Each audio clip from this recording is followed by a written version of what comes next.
नमस्कार मेरे सभी प्यारे भाइयों बहनों, पीतम्बरा एजुकेशन चैनल पर आपका बहुत बहुत स्वागत, वंदन, अभिनंदन।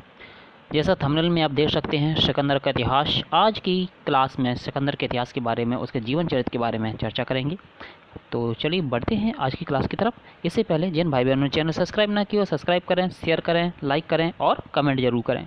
चलिए बढ़ते हैं आज की क्लास में, क्या कुछ खास होने वाला है।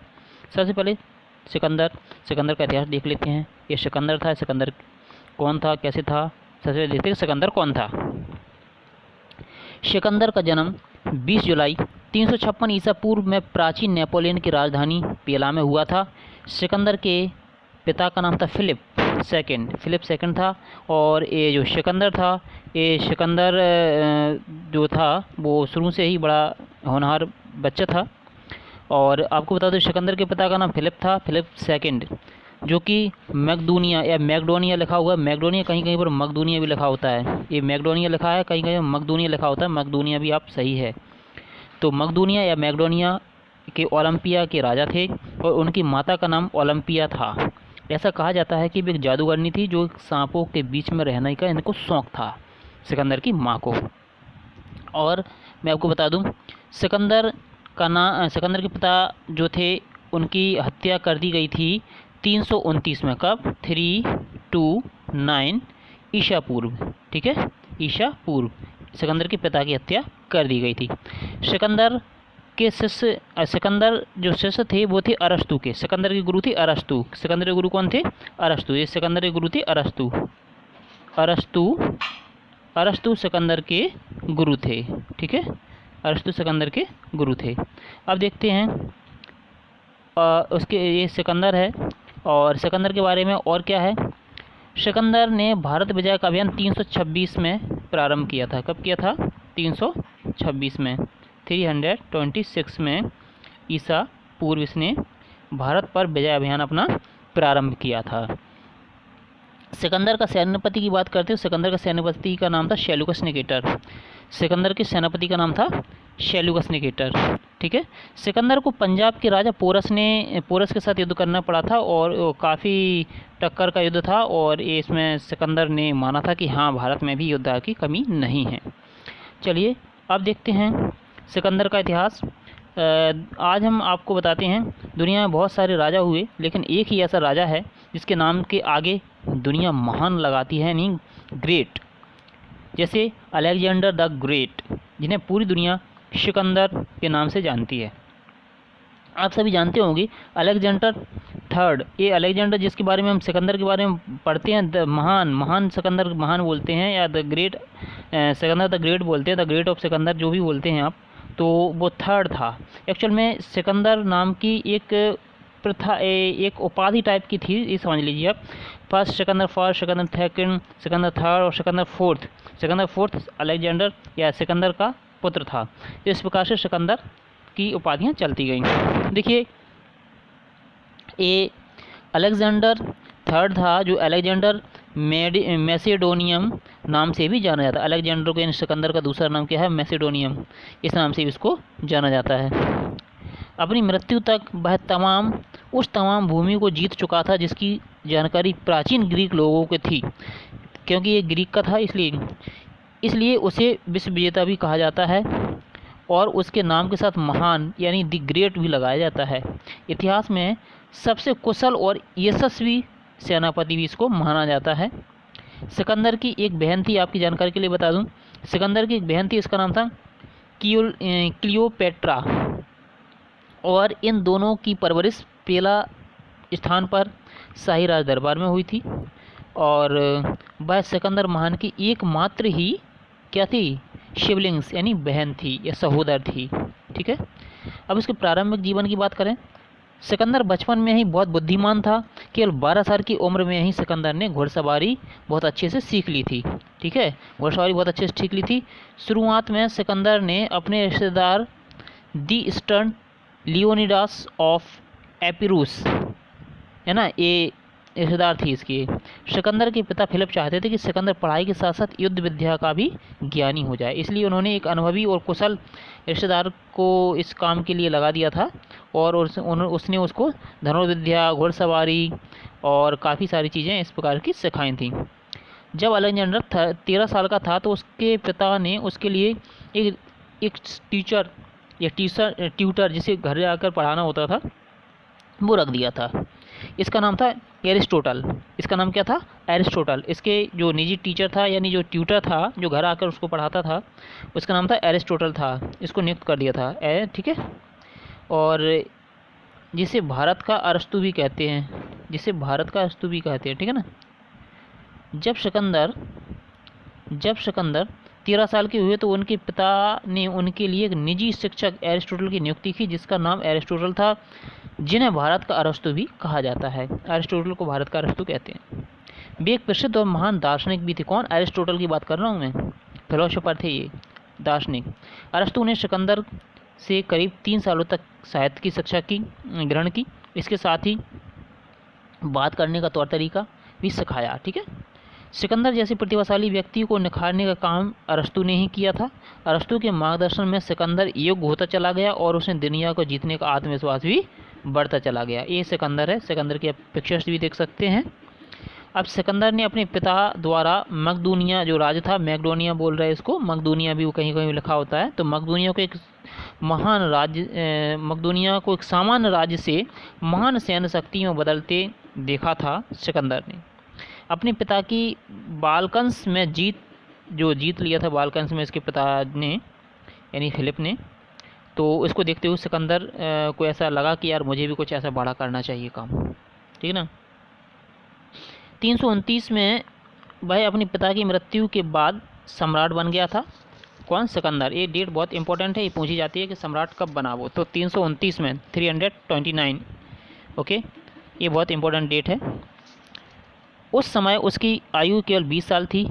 उसके पिता की मौत के बाद सिकंदर ने राजगद्दी पाने के लिए सेना को इकट्ठा करके अपने सौतेले और चचेरे भाइयों की क्या कर दी थी? हत्या कर दी थी और फिर वह मकदूनिया का राज सिंहासन पर बैठ गया था। यही सिकंदर की माँ ओलंपिया ने सिकंदर के साथ जीत की रणनीति बनाने में बहुत मदद की थी और अपने बेटे को सत्ता के सिंहासन पर बैठाने के लिए ओलंपिया ने अपने सौतेले बेटों को मारने में भी मदद की थी। ध्यान करना इतना। इसके साथ ही उसने अपनी सौतेली बेटी को मार दिया था और अपनी सौतन क्लियोपटेरा जो नाम दिखाई दे रहा है इसकी, ये फिलिप द्वितीय की सेकंड वाइफ थी, क्लियोपेट्रा को भी आत्महत्या करने के लिए मजबूर कर दिया था, ठीक है। अब देख लेते हैं सिकंदर जब एक महान सम्राट बना तो उसे मकदूनिया के आसपास के राज्यों को जीतना शुरू कर दिया था। सबसे पहले उसने यूनान के राष्ट्रीय जीत दर्ज कराई और वह एशिया माइनर तक पहुंच गया था और बहुत सारे युद्ध इसने जीते।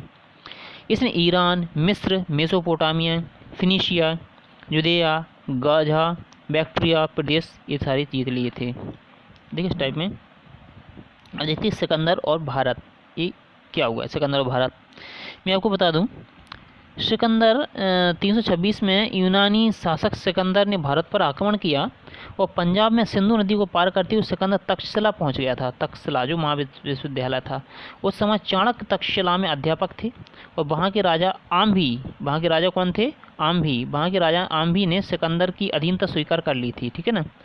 चाणक्य ने भारतीय संस्कृति को बचाने के लिए राजाओं से आग्रह किया किंतु सिकंदर से लड़ने कोई नहीं आया। तो क्या हुआ कि पश्चिमोत्तर प्रदेश में अनेक राजाओं ने तक्षशिला की देखा देखी सिकंदर के सामने क्या कर दिया? आत्मसमर्पण करने लगे। इसके बाद पूरी दुनिया को जीतने का सपना देखने वाला सम्राट फौरन तक्षशिला से होते हुए राजा पोरस के साम्राज्य की ओर बढ़ने लगा, ठीक है ना। तो झेलम और चेनाब नदी के बीच में पड़ता है। पोरस का जो राज्य था वो झेलम और चेनाब नदी के बीच में था। अब सिकंदर ने सोचा यार जब इन लोगों ने आत्मसमर्पण कर दिया है तो ये छोटा सा राजा क्यों आत्मसमर्पण नहीं करेगा, इसलिए वो इस तरफ बढ़ा और राजा पोरस के राज पर हक जमाने के मकसद से वह सिकंदर राजा पोरस के बीच जो युद्ध हुआ वो युद्ध बहुत ही फेमस है और पॉइंट ऑफ व्यू से भी और परीक्षा की दृष्टि से भी काफ़ी इम्पोर्टेंट बन जाता है। सिकंदर जो सिकंदर को पंजाब के शासक पोरस के साथ जो युद्ध करना पड़ा, इसे हम हाइड स्पीच का युद्ध के नाम से भी जानते हैं। किस नाम से?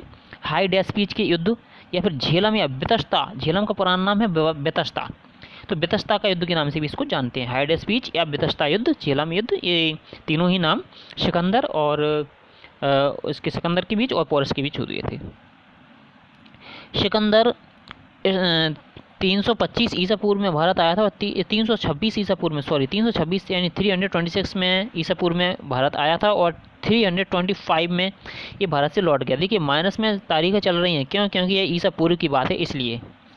सिकंदर की मृत्यु 323 में बेबीलोन में हो गई थी, वो जब 33 ईयर का था, ठीक है ना। सिकंदर का जल सेनापति जो था उसका नाम था निर्याकश। क्या था? निर्याकश। सिकंदर का घोड़े का नाम था बहुकेफला। सिकंदर के घोड़े का नाम था बहुकेफला और इसी के नाम पर झेलम नदी के तट पर एक शहर भी बसाया था, उसका नाम था बहुकेफला, ठीक है ना। अब देख लेते हैं, अब देखते हैं आगे, एक मिनट देखते हैं। तो इस प्रकार से सम्राट तक्षशिला होते हुए पोरस के साम्राज्य को बढ़ने लगा और झेलम और चेनाब नदी के बीच जो बसा हुआ था राज्य उस पर हमला कर दिया, ठीक है ना। सिकंदर के साथ बहादुरी से जो पोरस थे राजा, पोरस ने काफ़ी बहादुरी से इनके साथ लड़ाई लड़ी और संघर्ष और कोशिशों के बाद उसे हार का सामना करना पड़ा। हार का सामना इसलिए करना पड़ा, मैं आपको बता दूं, क्योंकि इंडिया इसके लिए कुछ खास परिस्थितियां थी। देखिए पहली बात मैं आपको बता दूं कि जो इंडियन राजा थे उनके पास रथ थे और रथों के पहिए बड़े इस टाइप के नुकीले टाइप के, यानी कम सरफेस घेरते हैं। तो आपने देखा होगा तो उसके कारण क्या, उस समय बरसात का मौसम चल रहा था, हल्की हल्की बारिश हो रही थी, कीचड़ था चारों तरफ। और ये लोग थे घोड़े से, जो सिकंदर था वो घोड़सवार लिए थे। अपने पास क्या थे? हाथी थे, रथ थे, घोड़सवार भी थे, लेकिन हाथी रथ वगैरह ये सब चीज़ें थी। दूसरी चीज़ था सिकंदर के वो पोरस के हारने का कारण, अपनी जो सेना थी वो अपनी पतली पतली धोती कमीज़ पहने हुए थी। अचानक से मौसम ख़राब हो गया, सर्दी बढ़ गई, ठंड पड़ रही थी और बारिश भी होने लगी। तो ये मौसम भी कारण था कि जो पोरस हार गया, पोरस हार गया, क्योंकि मौसम बहुत जिम्मेदार था। और रथों के पहिए कीचड़ में धंसने लगे, इससे रथ उनके आगे से सही से काम ना कर पाए, आगे बढ़ नहीं पाए। और हाथी भी फिसलन भरी जगह पर होने के कारण हाथी जो सवार थे वो भी अपने हाथियों को कंट्रोल ढंग से नहीं कर पाए, अर्थात युद्ध हारना पड़ा उनको, हार गए वो। एक कारण मौसम का था, सबसे बड़ा कारण मौसम का। और जो सिकंदर था, सिकंदर घोड़सवार लिए था, घोड़े आसानी से चल पा रहे थे। दूसरी चीज़ ये है कि सिकंदर की सेना के पास अच्छे कपड़े थे जो कि उनको मौसम से सर्दी गर्मी से बचाव के लिए काफ़ी अच्छी पोजीशन में थे, इसलिए ये सब हार का कारण बने पोरस के। तो आपको बता दूं सिकंदर की सेना को भी भारी नुकसान हुआ था। सिकंदर ब्यास नदी तक पहुंचा परंतु उसे वापस लौटना पड़ा, क्योंकि कठोर से युद्ध लड़ने के बाद उसकी सेना आगे बढ़ने से मना कर दिया था। दरअसल मैं बता दूं आपको, ब्यास नदी पर नंदवंशी राजा के पास 20,000 घोड़सवार सैनिक, 2 लाख पैदल सैनिक, 2,000 से 4,000 घोड़े और रथ करीब 6,000 हाथी थे। सिकंदर पूरे भारत पर ही विजय प्राप्त करना चाहता था, लेकिन उसे अपनी सैनिकों की मर्जी की वजह से ब्यास नदी से ही वापस लौटना पड़ा। देखिए ये सिकंदर का घोड़े का नाम बहुकेफला था। ये मैं आपको रिवीजन करवा दूँ 2 वर्ष। आपको बता दें कि राजा पोरस को काफ़ी शक्तिशाली शासक माना जाता है। वहीं पंजाब में झेलम से लेकर चेनाब नदी तक राजा पोरस का राज्य था। युद्ध में पोरस हारा जरूर, लेकिन परंतु सिकंदर को पोरस की बहादुरी ने बहुत प्रभावित किया था, क्योंकि जब वह जिस तरह से लड़ा था उसकी लड़ाई देखकर वो दंग रह गया था। दांतों तले ओपनली दबा ली थी उसने, सिकंदर ने। और उसके बाद सिकंदर ने राजा पोरस से दोस्ती कर ली और उसके जो राज्य जितना भी वो हारा हुआ राज्य था वो सारा सारा वापस कर दिया। दरअसल सिकंदर को कूटनीतिक समझ थी, इसलिए आगे किसी तरह की मदद के लिए उसने पोरस को व्यवहारिक तौर पर दोस्ताना संबंध जारी रखे थे। उसके बाद सिकंदर की सेना ने छोटे हिंदू राज्यों के साथ लड़ाई लड़ी। इसमें कठ राज्य के साथ लड़ाई हुई जो काफ़ी बड़ी थी। आपको बता दें कठ जाति के लोग अपने साहस के लिए जाने जाते थे उस समय। देखिए इस प्रकार से युद्ध का नज़ारा है। ये इंडियन हैं, आप देख सकते हैं, इसमें स्पष्ट दिखाई दे रहा है। देखिए जो अपने भारतीय जो सैनिक हैं वो देखिए धोती कुर्ता इस टाइप में पहने हुए हैं। इनसे क्या हो रहा था कि काफ़ी मौसम की मार वो झेल नहीं पा रहे थे। और यहाँ देखिए ये लोग काफ़ी सुसज्जित थे और अच्छे का वस्त्र थे और इनके पास घोड़सवार ही दिखाई देगी, केवल घोड़सवार, तो वो आसानी से युद्ध लड़ पा रहे थे। ठीक है ना। आगे देखते हैं। सिकंदर की मृत्यु के बाद जब उसकी अर्थी को ले जाया जा रहा था तो अर्थी के बाहर सिकंदर के दोनों हाथ लटके हुए थे, क्योंकि उसने मृत्यु से पहले कहा था जब मेरी मृत्यु हो जाए तो मेरे हाथ अर्थी के अंदर मत रखना। सिकंदर ये संदेश देना चाहता था कि ज़माने के इतनी तरक्की पाने के बाद उसने सब कुछ जीत लिया, इतना सब कुछ जीतने के बाद भी वो खाली हाथ जा रहा था। ये उसके संदेश देने का अनोखा तरीका था। वह पूरी दुनिया को यह दिखाना चाहता था कि उसने दुनिया को जीता, अपने हाथ में सब कुछ भर लिया, मरने के बाद वह हाथ भी खाली हैं। जैसे इंसान खाली हाथ दुनिया से आता है वैसे ही खाली हाथ विदा भी हो जाता है, चाहे भाई कितना भी महान क्यों ना बन जाए। ये उसका बहुत बड़ा संदेश था दुनिया के लिए। पूरी दुनिया पर राज करने का सपना सजाने वाला सम्राट सिकंदर 323 एंड 323 ईसा पूर्व में बेबीलोन, ये बहुत इंपॉर्टेंट है कि वो उसकी मृत्यु कहाँ हुई, तो बेबीलोन में हुई थी। बेबीलोन पहुँचा तो वहाँ उसे बहुत भयंकर बुखार टाइफाइड हो गया था, बुखार आ गया उसे, टाइफाइड हो गया और आखिर में वह 33 ईयर्स में उसकी डेथ हो गई 10 जून 323 ईस्वी ईसा पूर्व में। ठीक है, सिकंदर की मृत्यु हो गई। ठीक है, केवल 10 साल के समय में ही इस अपूर्व योद्धा ने अपने छोटे से राज्य का विस्तार कर एक विशाल साम्राज्य स्थापित कर लिया था। हालांकि उसकी मृत्यु के बाद उसका राज्य बिखर गया और इसमें शामिल देश आपस में शक्ति के लिए लड़ने लगे। ग्रीक और पूर्व के मध्य हुए सांस्कृतिक समन्वय का अलेक्जेंडर के राज्य पर विपरीत प्रभाव पड़ा और इस प्रकार से सिकंदर महान का राज्य जो जीता हुआ था वो सारा का सारा छिन्न भिन्न हो गया। चलिए आज के लिए इतना ही।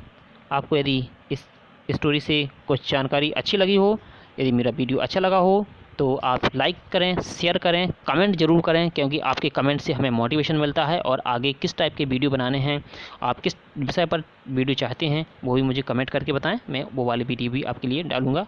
और मिलते हैं नेक्स्ट वीडियो में, तब तक के लिए thank you watching for this video. Bye bye.